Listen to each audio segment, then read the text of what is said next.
Welcome to the Career Coffee Chat podcast. I'm your host, Aaron Urban, certified career strategist and executive coach, removing career roadblocks so you can achieve more impact, influence, and income. Welcome to the Career Coffee Chat live show and podcast. My name is Aaron Urban, and I'm a certified executive career advancement coach. What I do is help you remove those pesky roadblocks so you can achieve more impact, income, and influence. And in today's society, wow, aren't we going through a lot of change right now? Today we'll be talking a little bit about the genius of non-judgment, and most importantly, what is resilience and how you can be more impactful, not only in others' lives and your career, but for your life, and how to show up in your space most powerfully as your unique, beautiful human beings. So, you unique, beautiful human beings, as you are signing on today, I'd love to welcome you to the show. Please say hi, say where you're from, wherever you're tuning in from around the world. A good morning, good afternoon, and good evening. For those of you listening to the replay later, just know that we are here to help you, and I want to make sure that you can shine the brightest no matter where you are in your life or your career. And we will see any comments or questions that you have. And of course, you're welcome to direct message me and my guest at any time.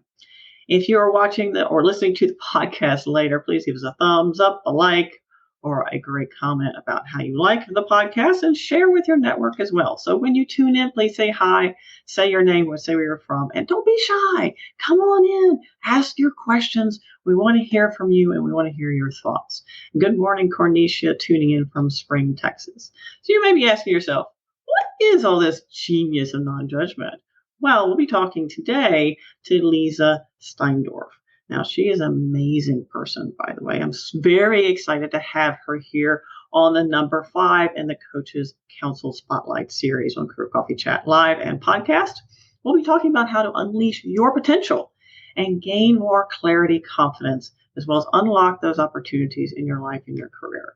You might be wondering how people get locked into misery cycles and what to do about it. We'll be talking about that, as well as how to transform crisis into clarity, confidence, and ultimately empower success and balance in your life and your career, as well as how to leverage key tools that ensure you claim your impact and rise above challenges with grace. Now, Leezá, who I'm just thrilled to have her on today, and she's coming in from the wilds of Wyoming, and I'm very jealous about where she is right now. She is an acclaimed career crisis transformation coach, among her many other abilities. She's a seasoned leadership coach, business trainer, consultant, Forbes Coaches Council member, of course, experienced mediator, and former Tony Robbins performance coach and motivational keynote speaker. And most importantly, she's a beautiful human being that has deep, rich knowledge she's looking forward to sharing with all of us. So good morning, Leezá. Great to have you on the show. I'm good morning. For you to share space with me today. Thank you. What a lovely introduction, Aaron. It's so wonderful to be with you. Yeah, and I'm telling everybody who's tuning in that I'm very jealous of your location. She's outside in the beautiful weather, and she's got a vest on because she was like, "Oh, it's cold this morning." I said, I'm in Houston, Texas. It's not cold here. Yeah. Very, very jealous. Well, you step in the sunshine here, and it gets quite warm. So I'm playing two different weather channels here. Having 2 different weather events all at once. So for those of you tuning in, please say hi, say where you're from, and don't be shy with your questions or comments, because, Leezá, I have a question for you. You know, when it comes to the amazing work that you've done, not only with corporations, but also with individuals, what inspired you to start that journey in the beginning? Because a lot of us, we didn't go to college and say, I'm going to be a coach. That's not necessarily how it happens. And I'm interested and intrigued to know, what was that catalyst for you?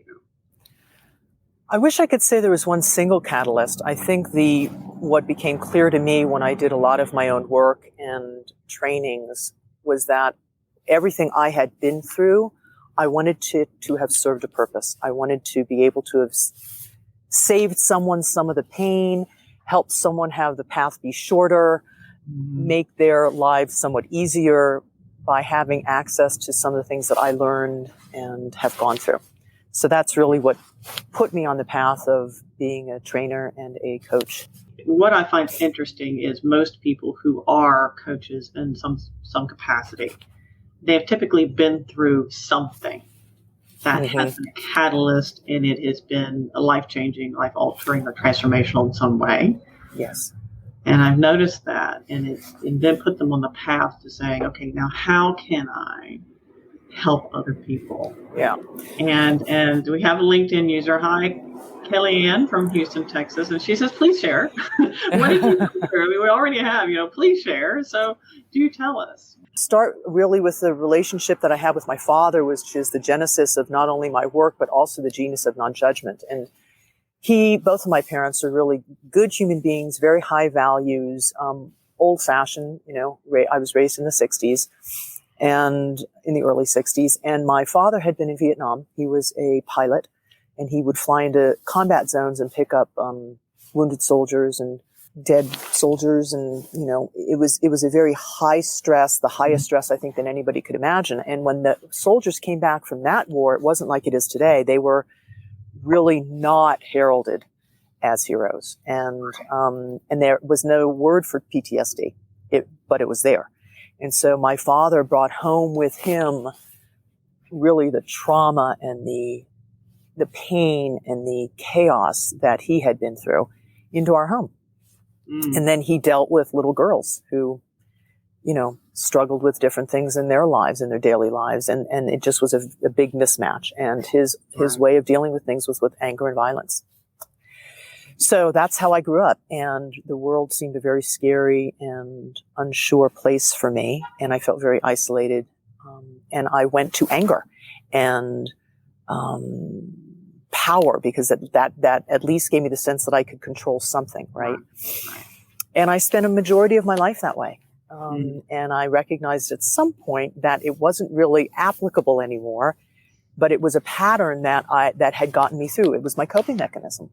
Right. And so then later, I did a lot of work. I came to a lot of resolution, to a certain extent also with my father, and one-sided, I will say.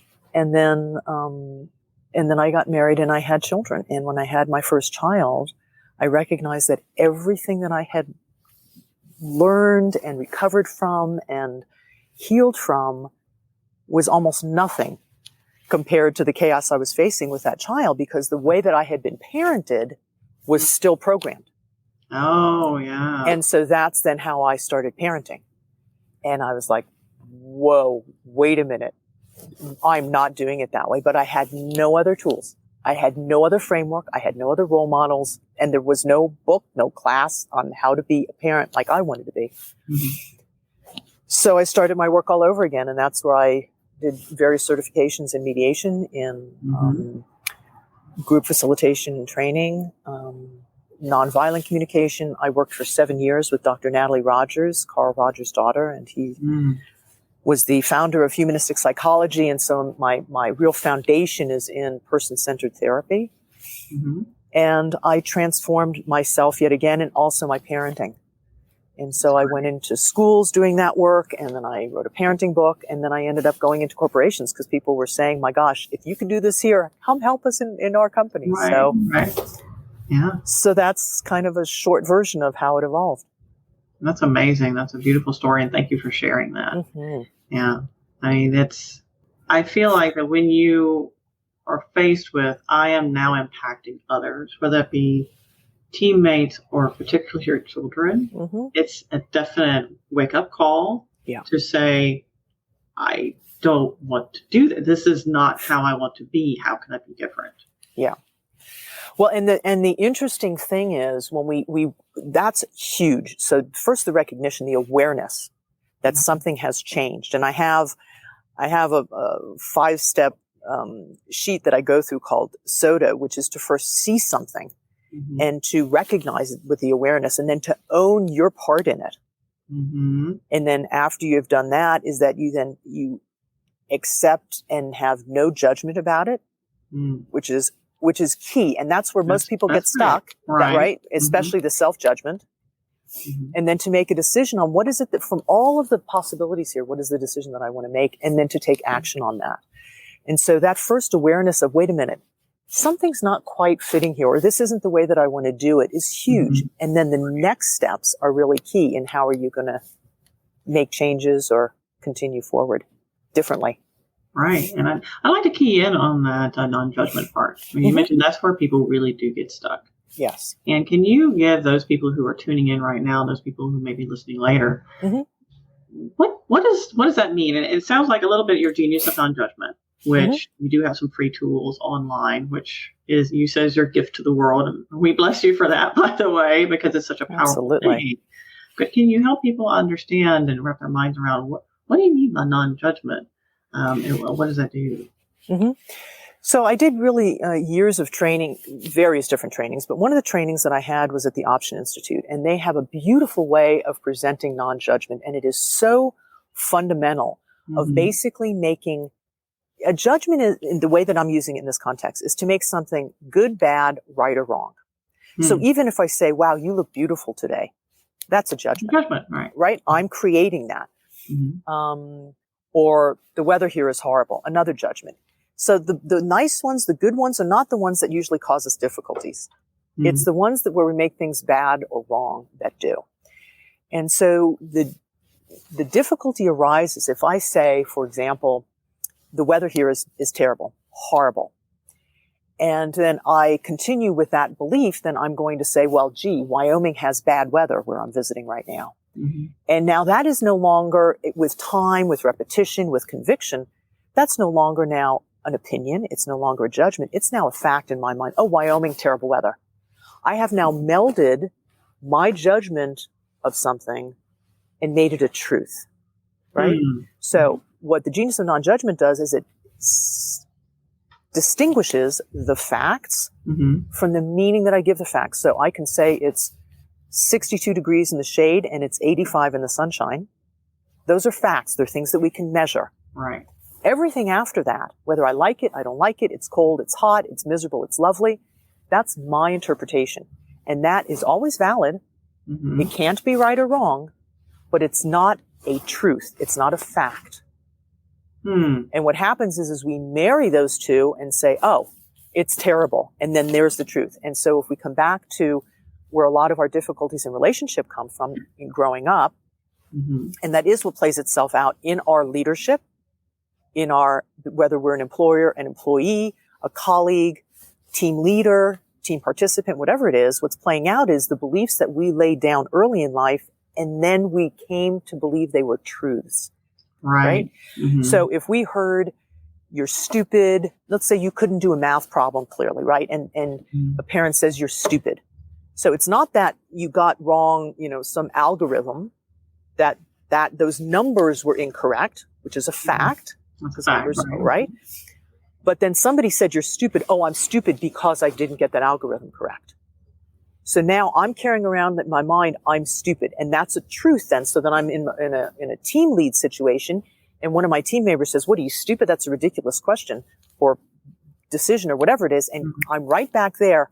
Oh yes, I'm stupid. So now I'm dealing with what I think is a truth rather than, why do you think that's a stupid idea? Like, tell me about that, right? You can't even go to curiosity because you're occupied with your own judgments that are so ingrained in you. That's absolutely correct. And then it brings me back. I don't know if anybody tuning in can relate to this. If we have any judgments, particularly self-judgments, that may be burdens that were put on us, right? Take, for example, lately I've been dealing a lot around fear and scarcity.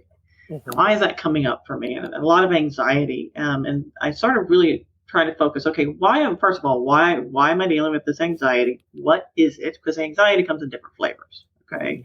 Now, general anxiety, it has to have a catalyst that's causing the anxiety. So what is it? So I started thinking of, when did this start?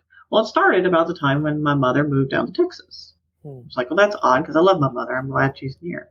So why is that causing me anxiety? And then I started thinking, oh, it's because my mother, wonderful person, but very much a fear and scarcity mindset. So when she sees something, no matter what it is, fear and scarcity comes out. In all of the language she uses, the context she sees, it's all fear and scarcity, fear and scarcity. Now, this is something that had worked very hard over the years, right, to program out of my mindset. And here it is again. Now I have to deal with it, really deal with it. realize that it's not me. Like I do not have to accept this way of being, that I can say, okay, this is a burden that I don't have to carry. It is not mine. Nice. Absolutely. Absolutely.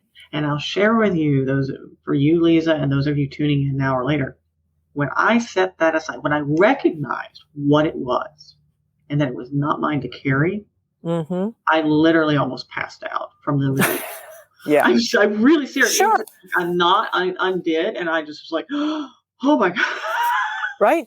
And that's such a great thing, because we go around thinking it's so incredible. I always say, so let's say that there's a person by the name of Timbuk in South America, and Timbuk says he doesn't like your hair. Would you care? It's like, well, I don't know, Timbuk, and what do I care? Okay, let's say your partner doesn't like your hair. Ooh. Oh, well, then there's a problem. Well, why is that? Where's the difference? Right? It's the weighting that we're giving. Well, this person said it, right? That has to have value, impact. That must mean something. And we are infusing it with that, right? So you saying, oh, this isn't even mine. It belongs to somebody else, and being able to put that down, it's really powerful.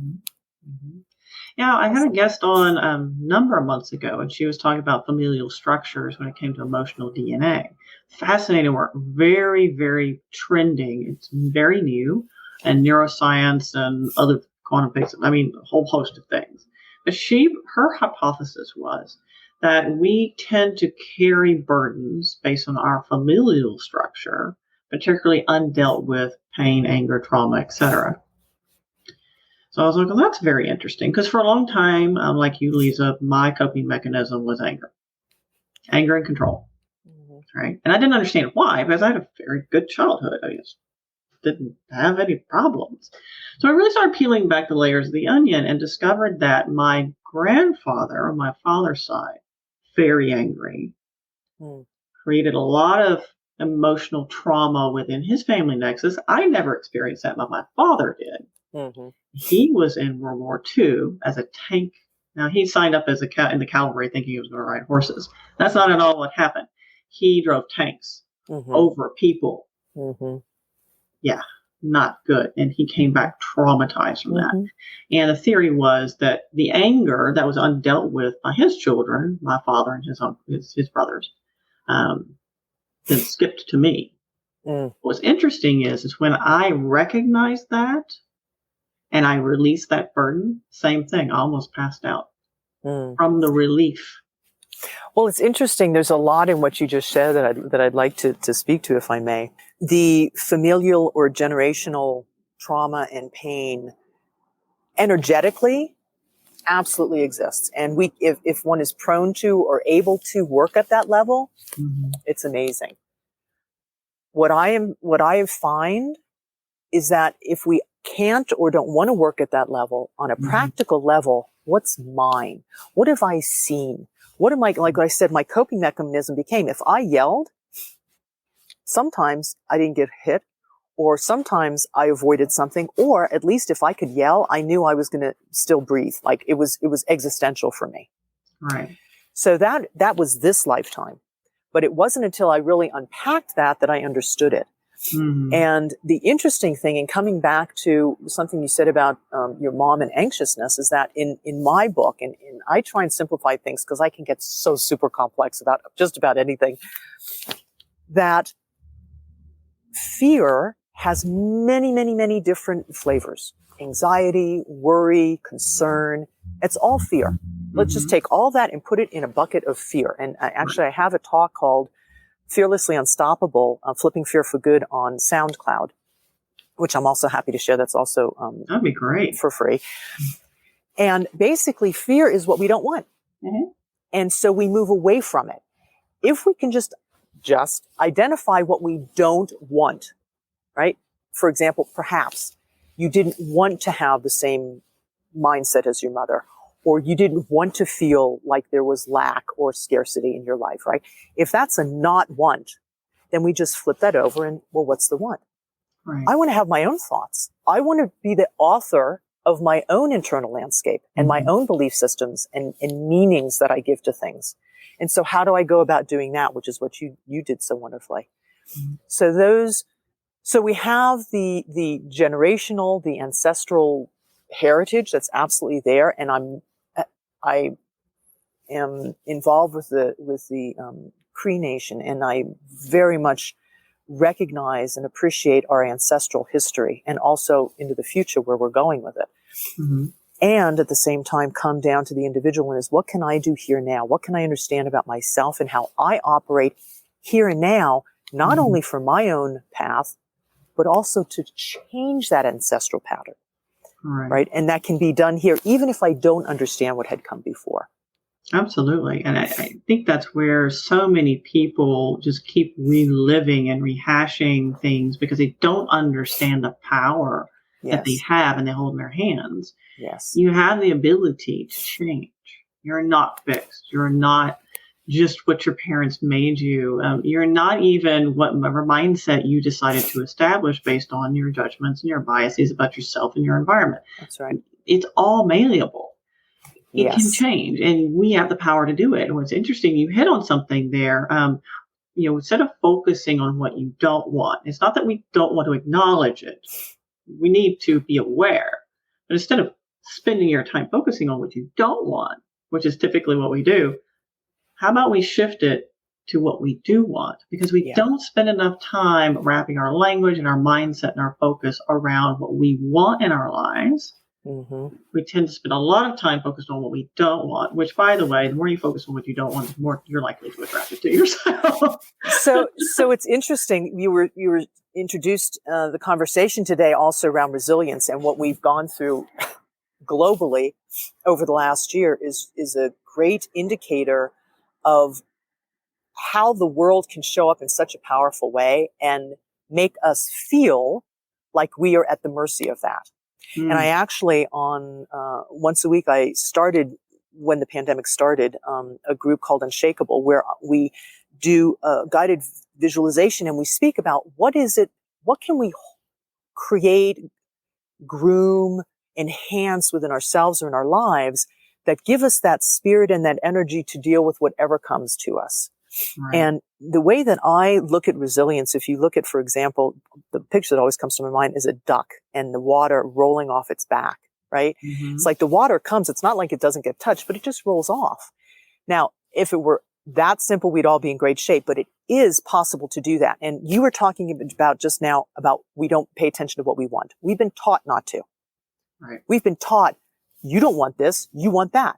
You don't want this, you want that, from our teachers, our often religious institutions, our parents, friends, social organizations, the media, whatever it is. It's, you don't want this, you want that. You don't want this drink, you want that drink. You don't want this car, you want that car. You don't want this bathing suit, you want that bathing. You don't want this body, you want that body. So we're constantly been given information of whatever it is that we naturally feel like, I want that. No. We have to check outside of ourselves. So resilience, the way that I experience it, is what I call internal orientation. Where am I oriented? Am I oriented externally? So I hear on the news, and I'm not going to get political at all because it's not political, that there's a virus, that we've heard this in the news. And then there are vaccines and now the hospitals are full. And a lot of that is fact. But then we're not sure, well, what's fact? This person says this is fact. The other person says that's fact. Well, what do I believe? And how do I orient myself? And that's where the breakdown comes, because we're trying to orient externally in an environment that's moving. It's like a moving target. Right. So a lot of people and a lot of my clients are like, I don't know what to believe. I don't know what to do. And there's such fear, and it's understandable, right? People don't want to go into public. They're not wearing a mask. They are wearing a mask. They're not vaccinated. They are vaccinated. Just what do we do? And so what I encourage them to do is, let's come back to internal orientation. What do you recognize about yourself? What is your value system? What facts do you know that you can rely on for your own decision-making process? And with the values you have and the wants that you have, what decisions do you want to make? Yes, but out there, leave that for a moment. I'm not saying ignore the external world, but start here. Start internally, because that is where resilience comes. And when you're anchored here, when you're oriented internally, then you can experience the world out there as you wish to, rather than having the world tell you how you're supposed to be experiencing the world. Oh, that's so powerful. That is so powerful. You just shared extremely powerful information, because so many people do not anchor internally. They are not in touch with, they don't have clarity in that space. Yeah. And they're just being bounced around from one media source to another social post to this to that. And it's creating additional stress, additional anxiety. Just overcomplicating. Yes. And I'm not saying it's not a complex time. I'm not saying there's not change out there. I'm not saying we should ignore, as you mentioned, ignore the outside factors. But we don't have an internal compass. Yes. How are you going to know where to even start? And this is where, exactly, Erin, and this is where the vicious cycle seems to be unchangeable, because, well, okay, so Leezá says, well, let's have internal orientation, right? Or Erin's telling me, okay, well, what's your internal anchor? That sounds really great. But I was never taught how to listen to myself. And how can I trust myself? Because everybody's always told me I'm wrong. That's when we have the freedom to say, okay, even if I'm wrong. I thought this morning, I was playing flute this morning, and I've just started playing a recorder. I've never played in my life. I used to play trombone. I love music. I've never played a recorder. So here I am playing a recorder by myself. And as I'm playing, I'm trying different things. And the thought occurred to me, you've got to be willing to make the wrong notes. You've got to be willing to sound bad. You have to.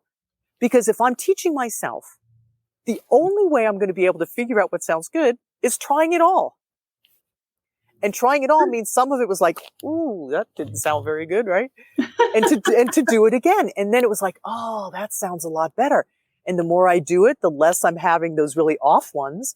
But I had to be willing to do those. And so internally, in having that internal orientation, and from this orientation moving outward, I've got to be willing to say, okay, I've not done this before. I don't know if this feels right or not, but by golly, I'm going to do it because it's my decision.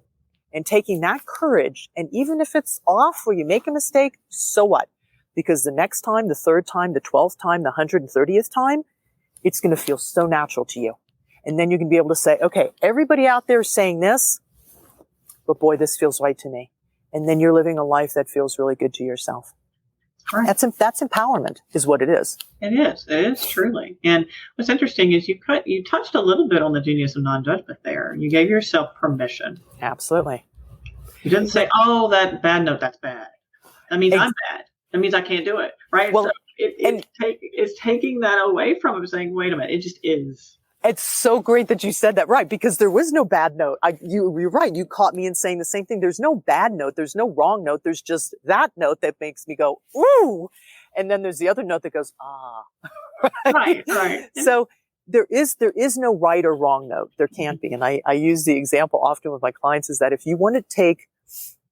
you're in Denver and you want to take a bus to Cheyenne, Wyoming, for example, and you get on a bus that takes you to Kansas City, you've not taken the wrong bus. The bus can't be wrong. You just took the bus that took you in a direction that you did not decide to go. You actually wanted to go to Cheyenne. Mm-hmm. So the next time you'll take the bus that goes to Cheyenne. But the bus to Kansas City was not wrong. It just was the bus that went to Kansas City. Right? And so it's the same thing with notes or whatever it is. A partnership, a job that you decide to take, a dress that you buy, whatever, a meal you get at a restaurant. It can't be wrong or bad. It's just, as you just said, there's that. Right? It's what it is. Right. It is. And I think that people struggle with that because we're taught to make judgments about situations, scenarios, things, experiences. Yes. Very, very young age. Yes. And about ourselves because other people judge us and we think, oh, well, that's maybe what I should do. And then it just starts escalating. So when we're in a situation, we'll say, well, that's good or that's bad, or we start making judgments. Well, I love this quote by Shakespeare, and I know you're familiar with the quote, and I will probably misquote miserably.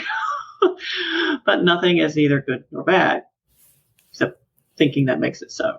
Correct. That's right. That's beautiful. And the reason, but let me take us off the hook here. Okay. Because we put ourselves on the hook. It's like, well, gosh, and then we judge judgment. Well, how could you be so stupid as to judge that? Like there you are judging again. Oh my gosh. Right. Judgy. Right. And so the thing is this, we judge to validate what we want. Right. So the example I usually use is chocolate because I love chocolate.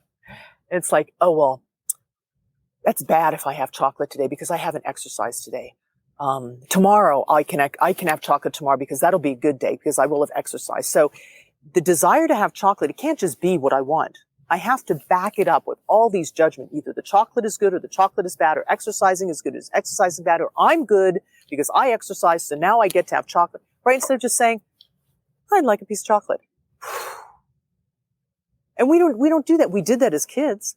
Mm-hmm. It's like, I want that. Every child's like, oh, I want that. I want that. When they get to about the age of 6 or 7, it's like, oh, I don't know if I want that, right? Well, when they're small, they know exactly what they want. And often when I work with teens, it's like, how do you feel about that? I don't know. If you had a thought about how you felt about that, what would you guess? Well, I guess I could be sad. Right? But they don't even know how to identify anymore with their own experience because they have so divorced themselves from it because of judgments. That's allowed. That's not allowed. Mm-hmm. And so what I come down to is your experience, your meaning that you give a fact is always valid. You may think 62 in the shade is wonderful. I might find 62 in the shade cold. Neither one of us is right or wrong. They're simply valid. But the fact that it's 62 in the shade is correct, is a fact correct according to the thermometer. Exactly. Right. But the judgment we give it is just our personal set point. And we can change that. So if we come back to our circumstances that we've had in this last year, and it's been a challenge, right? And that's why I started that weekly group to help people, because all the influx of information, and then of course because people were quarantined, they were dependent on that information, right? They couldn't even talk to their neighbor or whatever. I mean, it was difficult. Mm-hmm. And so if you go back to just facts and you say, okay, these are the facts I've been given, you can create your own beliefs. And people say, oh, how could you create a belief that this is the best thing that ever happened? I'm not saying I'm glad that we've gone through this, but what I do know as I look at the things that have happened is that people are paying attention now to our health, to our social engagement, to our planet, to how our politicians are making decisions. Like that awareness is so acute, and that's come through this pandemic. So am I saying the pandemic is a great thing? Absolutely not. But I'm looking at the value that it's offered us, how we all are dealing with it, as something that we can utilize to move forward with. So that's the skew that I give it, starting from my internal orientation and then looking outwards. And it's interesting, as I mentioned in my post yesterday, that before the live show, because it just came to me, I was like, what is resilience really? You want to peel back the layers of the onion and really distill it down. Right. Because as human beings, not only do we have these social layers of judgment and this is good and that is bad and da, but we also have a natural human negative bias. And that's through evolution. You think so? Most people, not everybody, most people are inclined to look at things from more of a cautious, fear-based standpoint. That's what scientists theorize based on evolution, because those cave people who saw the saber-toothed tiger and ran away survived more. So there you go. The theory is. So, I'm going to want to comment on that, but go ahead. Yeah. So that's the theory. That's some people's theory. Not everybody's theory, but some people's theory. Yeah. So when it comes down to it, your resilience is whether or not, one, are you aware of your bias? Is it more positive or negative? In regards to evolution, where are you when a situation occurs? Are you, oh my God, this guy is falling? Or are you, okay, well, that's interesting. Now what can I do? Right. Absolutely. And so I'd like to go back to the saber-toothed tiger, because I think that there is an attachment of a belief there that doesn't necessarily belong there. So, and the belief is that if you run away from the saber-toothed tiger, you're afraid. I'm going to counter that. Okay. If you run away from the saber-toothed tiger, it's that you want to stay alive. You don't have to be afraid of the saber-toothed tiger. You don't have to be afraid of a semi-truck in the middle of the highway. Sure. You just need to know that will lead to death. This will keep me alive. Right. And as a matter of fact, and this is what I teach in Fearlessly Undaunted, when we engage with fear, when we add fear to a factual situation, we actually handicap ourselves, because what happens from our physiological evolution is that when we are fearful, we go into fight, flight, or freeze. Right. So all of our blood is going to our limbs, and we are ready to either, take that saber tooth on. We're not thinking. Or go the other. We cannot access our frontal lobe. It's not possible. We're back in our reptilian brain. Mm-hmm. When our nervous system calms, when we look at the facts, then we have access to our cognitive thinking, and only then. That's why they say never make a decision when you're fearful or when you're traumatized, because you literally can't access your frontal lobe. You can't. And I see that with people who I'm coaching through burnout. Exactly. And that's why, so to calm that nervous system. So I encourage people to separate out fear from prudence.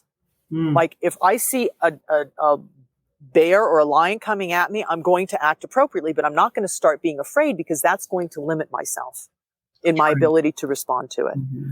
And if we look at evolution, so there's a doctor by the name of Dr. Keltner, and he founded at Berkeley, UC Berkeley, he founded the Greater Good Science Center.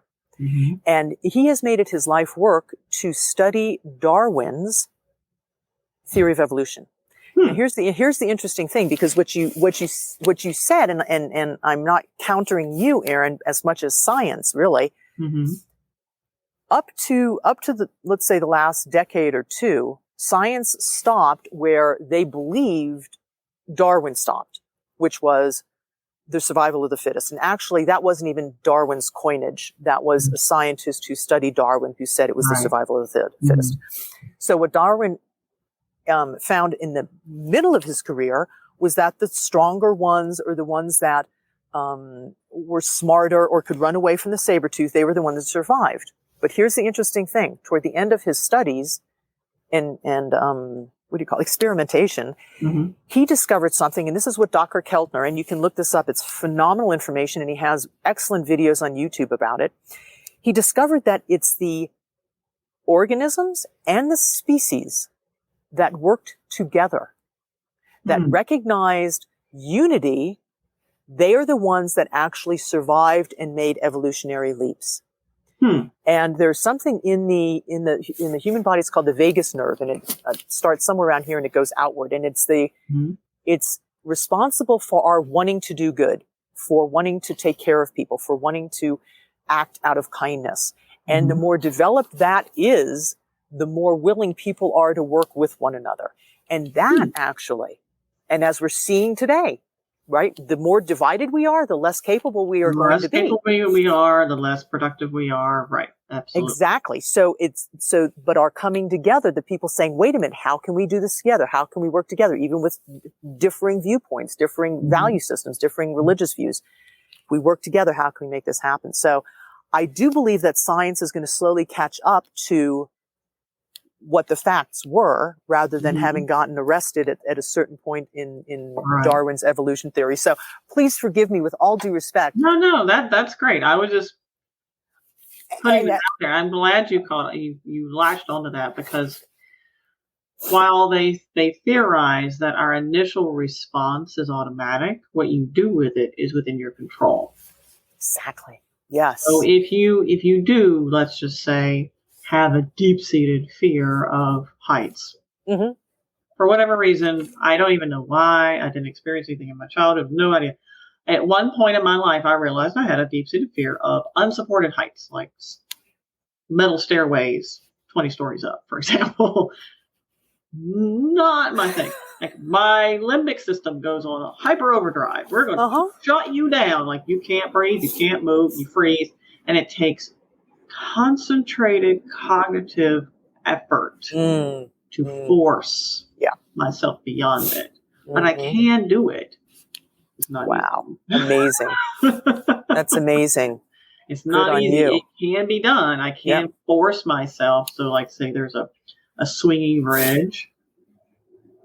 Well, and I can imagine that's one of your, one part of your secret sauce as such a great coach, Aaron, in your work is, you can do that, right? So if somebody comes to you with whatever fears or anxiety they have, you can help guide them out of that because you know what that pathway has been for yourself, right? Right. Well, and I give people, and it's free, this emotional diagnostics tool in my Managing Mindset and Emotions guide. And it helps people in any situation. Let's just say, you don't respond well to certain situations and you would just like to respond better. You can start to map what triggers you, become more aware. So then you can start to create different habits, different ways of thinking and preempt these scenarios and be prepared. Take, for example, my husband is an engineer's engineer. So if you look up engineer in the dictionary, you see his face. Here he is smiling. Yeah, he's a wonderful guy. I love him dearly. He is he's a complete angel. Now he's fact-based. Yeah, and that's totally fact-based. Oh, he's very fact-based. Well, no. Oh, okay. You're a human being. You are not fact-based. Okay. Not usually. Because I'll come up with very logical scenarios. Okay, there is absolutely no reason take, for example, he wants to seal, we're creating a new shop, and he wants to put epoxy flooring down. I was like, okay, well, there's no technical reason why you need epoxy flooring. You could just do this. And he's like, no, because he's emotionally attached to epoxy flooring. So anyway. So even though he's an engineer, it doesn't matter. But it's an interesting thing to be attached to, but anyway. Yeah, I mean, when he gets attached to ideas of things. Okay. Mm-hmm. Yeah. That's certain symbols of you. Sure, we all do. Yeah, I mean, we all do, right? Absolutely. I mean, we all, well, not we all do, but a lot of people tend to be attached to certain symbols of success. Right? Mm-hmm. Mm-hmm. That also tends to handcuff us to a certain way of being. Like, I must have the 3,000 square foot home in the right neighborhood and drive a BMW or two and have 3.5 kids or whatever it is. Yeah. And then all of a sudden, here we are shackled to this way of being that is actually not true and authentic to us. Like for me, before I exited corporate, I knew it was coming because I was rising, trucking up the ladder, and realized that, wait a minute, I'm not living a dream for me. I'm living a dream for someone else. Right. I'm living a dream for what society expects. And I was like, that's not what I want to do. So I had that check in again. So, but to trim all that away, what I'd love to do before we wrap up is to, have something people can take away. So we've talked a lot about really great information today and very deep topics. But we'd love to give something for people to start to understand, okay, if I want to leverage the tools of the Genius of Non-Judgement, which, by the way, is available on Leeza's website, which you can find by either connecting through her on LinkedIn or checking out this handy dandy banner down here at the bottom if you're watching live. How can I get started? Maybe I don't want to live in fear. Maybe I want to be more fact-based. Maybe I want to have more resilience in the moment. If I want more resilience, what does that look like for me? What are some tactical tips? Well, I think that there are two things that I'd like to offer. And somebody in the chat said there are people that are climbing and in the workplace, and how do we deal with that? Right. And I think the best thing that we can do first is to come back, as I said, internal orientation. So first of all, to anchor in yourself, what is happening? So what are the facts, which is out there? And what am I feeling? What do I want? So to just start differentiating those two, because for the most part, people have those so married together. And it's very hard, right? So my spouse loses their job. I feel terrible. Those are not married, right? The spouse loses their job. I may be relieved, but I don't give myself permission to be relieved because maybe they're upset or whatever it is. So to just start separating out what's happened, what are the facts, and facts are things that are measurable that we can all agree upon. And then what's my experience of those? And to know that your experience is valid. Don't judge it. Don't make it wrong. Sit with it. Just that sounds so simple, is a huge piece that we can do. And then the second thing is to get support. That if you are dealing, if it's overwhelming, if you can't separate those two things out easily, or if the externals feel so overwhelming, or even the internals very often, then look for support, whether it's in books, coaching, a spiritual community, that you're not alone. Because I think that this last year, the people that are dealing with so much anxiety, burnout, stress, is because everybody feels that we're alone. We've become so isolated in our teeny little cubicles, rather than understanding we are all connected, and we are always connected, even if our physicality may be challenged at the moment. So those would be my two things, is to separate out what are the facts and what's my experience of them, and give yourself permission to really tease those apart and know that your experience is valid. And the second thing is really to look for support systems that feed you, give you nourishment, whether it's kayaking or playing the flute or coaching with Aaron or whatever it is, things that really build you up from the inside out. And that's going to build your resilience, not trying to control what's going on out there. Yes, that's beautiful, because there's so much we can't control. We live under this illusion that we can control all these things. And in reality, the only thing we can truly control is our response to situations. That's Absolutely. it. You can't control anything else. This is true. And then being okay with that. So for those of you who are high achievers, like I am, we struggle with that. Struggle with letting go, struggle with a lot of things, but the control being one of it. Being a high achiever and wanting to, have this, whatever our goals are, whatever judgment we put on where we need to be, and being able to let go and be at peace with where we are, and retain hope. Yes, and you've just said something. When I work with people, and you speak of high achievers, that's usually who I end up working with, is that let's redefine achievement. What if achievement means the highest state of well-being for yourself? Right. If that is achievement, then everything else shifts, right? It's not physical and it's not external. If being an achiever, if achieving the best that you can is a high state of well-being for yourself, and you orient yourself according to that, then a lot of those things fall away. That's true. Yeah. And being shackled to someone else's idea of success, because that's often what happens, is high achievers get attached to family expectations or spouse expectations or peers or society. And then they're performing to some level of existence that is not their own. Was me. That was me many years ago. Wow. And when I woke up and realized that's not achievement for me. Right. For me, that's that's other people. Yes. That's letting the outside drive me, like we were talking about earlier. Taking my sense of accomplishment and well-being based on other people's opinions and thoughts. My own. Exactly right. And when we switch that definition of achievement to the highest state of well-being for oneself, then you're going to follow what's your definition of success, and what feels right to you. Very different. Yeah. And much more rewarding, satisfying. Absolutely. I mean, that's where the juice is. Yeah.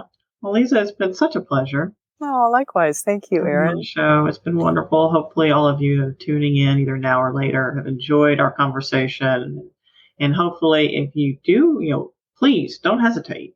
You have a question, you have a thought, you're not quite sure how to unpack what's going on, please do check out Leezá's tools. I know she has some wonderful insights. Connect with her on LinkedIn. Reach out to either one of us with questions or, whatever you have going on in your mind, because we have a lot going on right now, a lot of complexity that we may need to unpack and understand how to deal with that, how to interface for our own well-being and to unleash the opportunities that we need in our lives and what to see in our lives based on our center and our clarity. And just a real quick tip before we go. The last year has been very interesting. While career clarity was definitely a space that I was coaching in quite frequently, it has accelerated quite a bit. A lot of people are seeking clarity. What are my values and priorities, and how does that drive how I have a career, how I show up in my life, who I want to be? It's so incredible to start to really seek that firm foundation that's based on you and where you want to be. And thank you so much, Leezá, for sharing with us and all the wonderful insights. My joy. Thank you. Thank you for having me.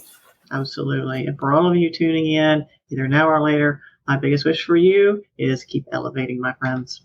Talk soon. Thank you for tuning in on the Career Coffee Chat podcast. It's been a pleasure. Feel free to reach out to me. My email is coacheurban@gmail.com or tweet at coacheurban, Instagram coach.eurban, or reach out to my Facebook group, Elevate Your Career. So I'd love to learn more about you, hear your insights, and what questions you have. You can find out more about me at coacheurban.com. And don't forget, please do reach out on LinkedIn. You can find me at Erin Urban. Until next time, cheers. Here's to caffeinating your career.